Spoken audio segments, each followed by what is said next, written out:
change your life, what's the first thing you think of? Probably some massive, dramatic overhaul, right? Like you're going to wake up at 5 a.m., run 10 miles, meditate for an hour, and completely reinvent yourself by Friday. But here's the thing. What if that whole go big or go home approach is almost guaranteed to fail? And it's not because you don't have willpower. It's because it's based on a total misunderstanding of how real, lasting change actually happens.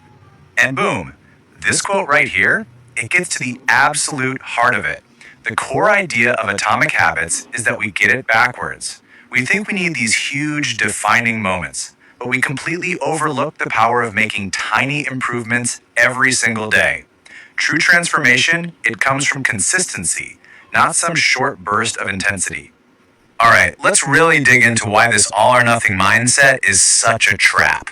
When we try to do way too much, way too soon, what happens? We burn out. We miss one day, feel like a total failure, and then we just give up on the whole thing. The problem isn't your goal, it's the method. This approach just doesn't mesh with the slow, steady, and honestly more realistic way human beings actually operate. Okay, so if massive action is out, what's the alternative? Well, James Clear calls it the aggregation of marginal gains. Now, the idea is so simple, but it is incredibly powerful. You just focus on getting 1% better in whatever you're doing. I know, it sounds tiny, right? Almost insignificant. But this is where the magic of compounding kicks in. These tiny little wins build on each other day after day and lead to results you could never imagine at the start. And the math on this 1% idea, it is absolutely staggering. If you get just 1% better each day for 1 year, you will end up 37 times better by the end of it. 37! But, and this is crucial, the reverse is also true. If you let yourself get 1% worse each day, your progress drops down to almost nothing. This number just perfectly shows you the incredible, non-linear power of compounding your habits. And if you need a real-world example, just look at the British cycling team. For 76 years, they had won a single gold medal. They were pretty mediocre. But then, a new performance director came in with this exact 1% philosophy.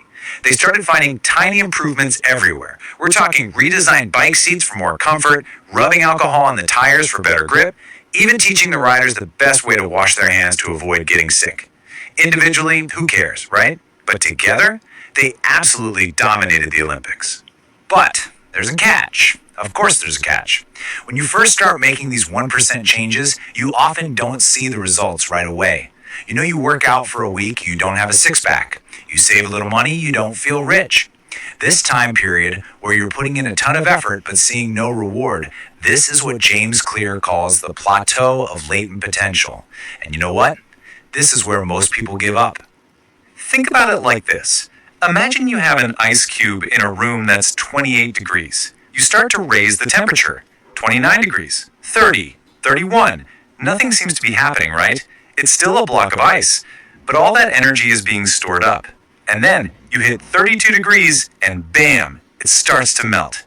See, the huge transformation didn't happen at 32 degrees. It was the result of all the work that came before it. Your efforts aren't wasted, they're just building up. So this gap, this valley of disappointment, it's actually the most critical phase of all. And once you understand this idea, you can start to reframe those moments where you feel like quitting. You're not failing. You're accumulating potential. You're just heating up the room, waiting for that 1 degree shift that's going to make all the difference. So we know we need to push through that valley, but what's the best way to do it? Well, this leads us to one of the most powerful ideas in the whole book, building identity-based habits. The biggest shift doesn't come from focusing on what you want to achieve, like I want to run a marathon. It's about who you want to become. I am a runner. The goal isn't the outcome, it's the identity itself. Check out this example of two people trying to quit smoking. Someone offers them a cigarette. The first person says, "No thanks, I'm trying to quit." You see, they still see themselves as a smoker who's resisting an urge. But the second person, they say, "No thanks, I'm not a smoker." You feel the difference? Their identity has already shifted. They're not fighting a battle, they're just acting in line with who they are now. and this is exactly how you build that new identity. Every single time you go to the gym, you're casting a vote for being an athletic person. Every time you write a single page, you're casting a vote for being a writer. Now, one action isn't going to change your whole belief system, but as those votes start to pile up, the evidence becomes undeniable. Your habits literally become the building blocks of your new self. Okay, so this all sounds great in theory, but how do we actually do it? This is where Clear gives us this incredibly practical, science-backed framework. It's based on the 4 stages of any habit. There's a cue, a craving, a response, and a reward. And for each of those stages, there's a law we can use to build good habits and, just as importantly, to break bad ones.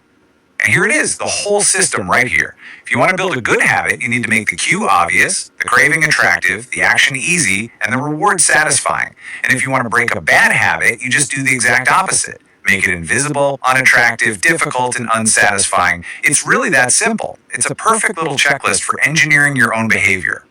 Now, inside that third law, make it easy, there is a strategy that is so powerful it can be a total game changer all on its own. It's called the 2-minute rule. The idea is that any new habit you're starting should take less than 2 minutes to do. Want to read more? Your new habit is just to open the book. Want to exercise more? Just put on your workout clothes. The real goal isn't the big outcome, not at first. The goal is to master the art of just showing up. The rest, believe me, will follow. Okay, so let's bring all this together into the ultimate takeaway. At the end of the day, Atomic Habits isn't just a book about, habits. It's a book about systems. It makes the argument that the quality of our lives isn't really determined by our goals, but by the quality of the systems we have in place day to day. This line right here, this is probably the single most important idea in the whole book. We all have goals. Winners and losers have the same goals. But it's our daily systems, that collection of all our tiny atomic habits that actually determine our results. If you want a different outcome in your life, you don't need bigger goals or more motivation. You need a better system. Your life right now is simply the output of your current systems. And that brings us right to the end, to the final, most crucial point. All this theory, all these cool ideas, they don't mean a thing without action. This entire explainer boils down to one simple, immediate question you can ask yourself right now. It's not about reinventing yourself tomorrow. It's about finding one tiny, almost laughably small improvement. So, what 1% change are you going to make today?